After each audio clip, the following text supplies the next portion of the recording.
Oi, gente. Essa é a aula de indicadores sociais, conceitos, construção e escolhas. Eu postei esse material na unidade 3, mas vai ser utilizado aqui também, tá bom? Então, aqui o que a gente vai fazer? Eu vou simplesmente mostrar para vocês alguns tipos de indicadores e como eles são montados, tá bom? A gente vai ver alguns tipos de indicadores, né, de segurança pública, saúde, qualidade de vida, tá? Então, vamos começar com um índice bem interessante, que eu nem sei se ele está disponível ainda, mas foi uma ideia muito louvável, se eu não me engano, da Prefeitura de São Paulo, há vários anos atrás, que era um índice de vulnerabilidade juvenil. Se eu não me engano, esse índice também é utilizado em outros países. Então, eles definiram algumas dimensões, que foram 5 dimensões: ambiental, cultural, econômica, jurídica e segurança e sobrevivência. Identificaram que tipo de variáveis eles podem utilizar para criar um tipo de domicílio. Então, acesso à moradia, acesso à estrutura urbana.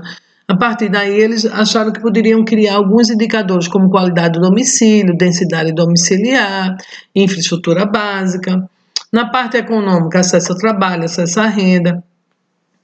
E aí, taxa de informação, de ocupação, taxa formal. Só lembrando que esse tipo de indicador, ele é um tipo de indicador composto. Então, ele tem que utilizar um modelo estatístico um pouco mais complexo. Pelo que eu sei, esse aqui foi uma análise fatorial, que a gente não vai estar vendo. Mas logo adiante a gente vai ver o índice de desenvolvimento humano, que é super fácil, é uma média ponderada. Então, ainda em São Paulo, foi criado também em 2004 o mapa de vulnerabilidade social da população de São Paulo. Se eu não me engano, estava num site lá sobre direitos humanos. Então, eles criaram basicamente alguns... aqui não está a dimensão, está só as variáveis e os indicadores. Aqui está o contrário, né? Aqui está as variáveis e aqui o indicador. E a mesma coisa, né? Acesso a equipamentos públicos. Como é que ele criou esse indicador? A partir de várias variáveis: a distância média do ambulatório até a casa, distância média do ambulatório até a complexidade mais próxima, até a distância média para a cirurgia mais próxima, e assim sucessivamente. Ainda eles criaram um muito interessante chamado risco à infância, né? Que ele vê média taxa de alfabetismo, né? Entre crianças de 5 a 9 anos de idade, taxa de internação com doenças infecciosas e taxa de internação exclusivamente para pneumonia, que deveria ter um peso maior. Provavelmente a taxa de mortalidade é alta por essa contaminação. Aí a gente entra no índice de desenvolvimento humano, o famoso IDH.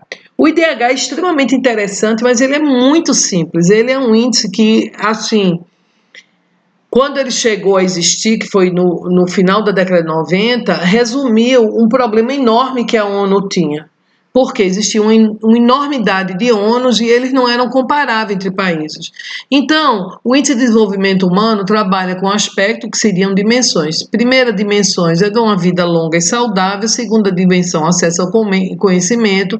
Terceira dimensão, padrão de vida digno.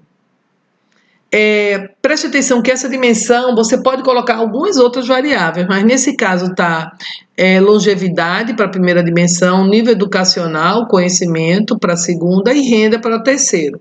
Mas você poderia adicionar outras, desde que no modelo ela explique parte desse padrão de vida. Então está aqui o índice de desenvolvimento humano.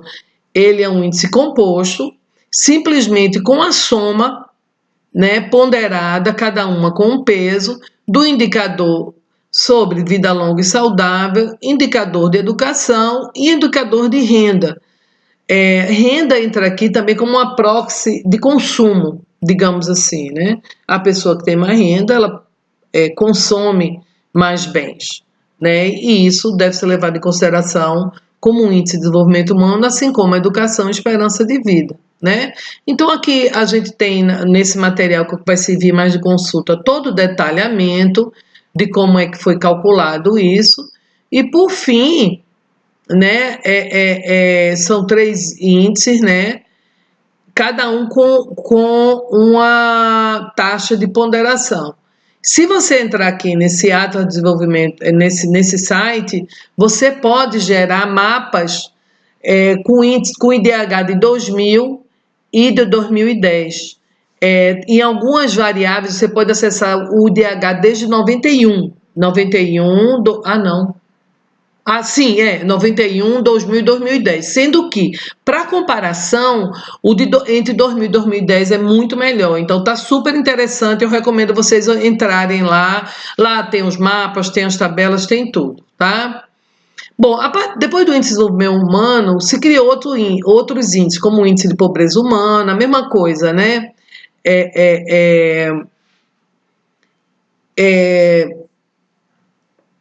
Também o índice de desenvolvimento ajustado de gênero, medida de participação segundo o gênero. Então, os índices se multiplicaram, principalmente depois das metas do milênio, né?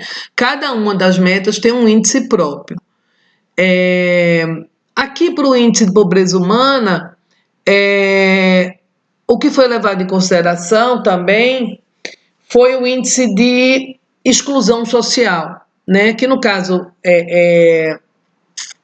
se utiliza taxa de desemprego, mas em alguns outros lugares se utiliza, se mora em casa alugada, ou se a casa é dividida, se tem domicílio próprio, se o domicílio tem um mínimo básico necessário, que tipo de parede tem.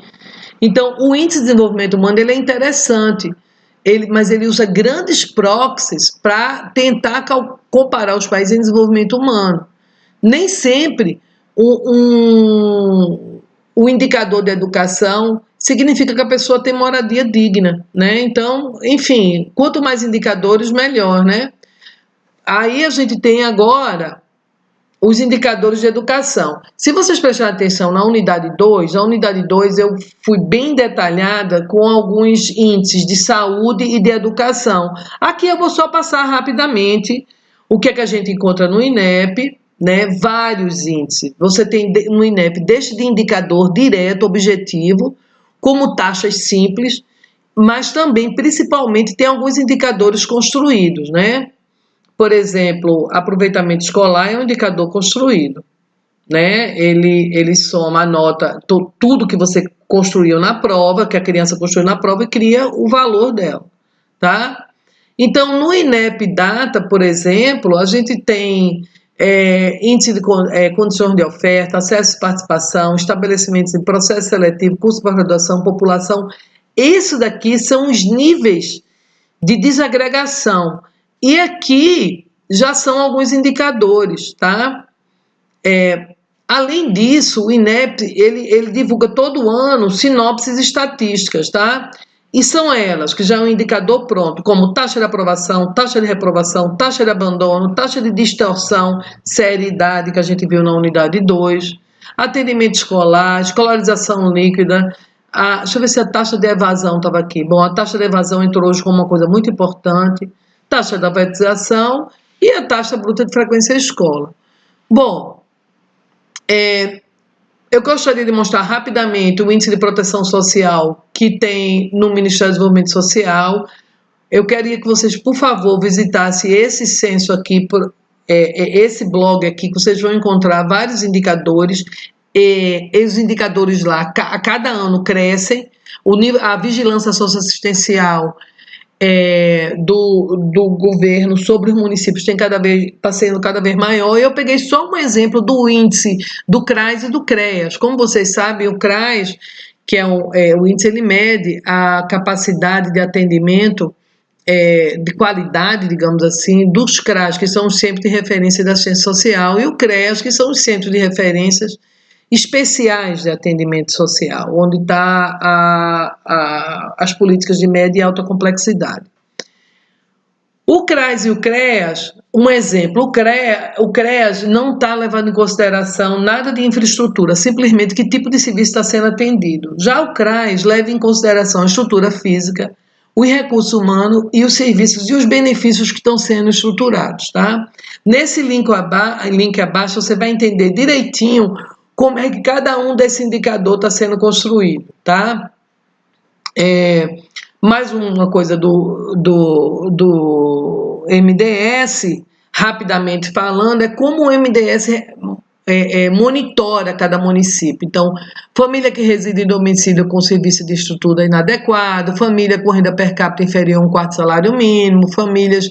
Então, o MDS faz um grande monitoramento de cada município, faz um monitoramento da capacidade instalada do município e devolve uma cobrança, dizendo, olha, até daqui a 1 ano ou 2, você tem que cadastrar a quantidade X de pessoas nessas condições aqui para a gente poder monitorar. Então tem sido um trabalho maravilhoso. Eu convido mais uma vez a vocês a entrarem aqui no blog Suas e passearem, e vocês vão ver bem mais coisas.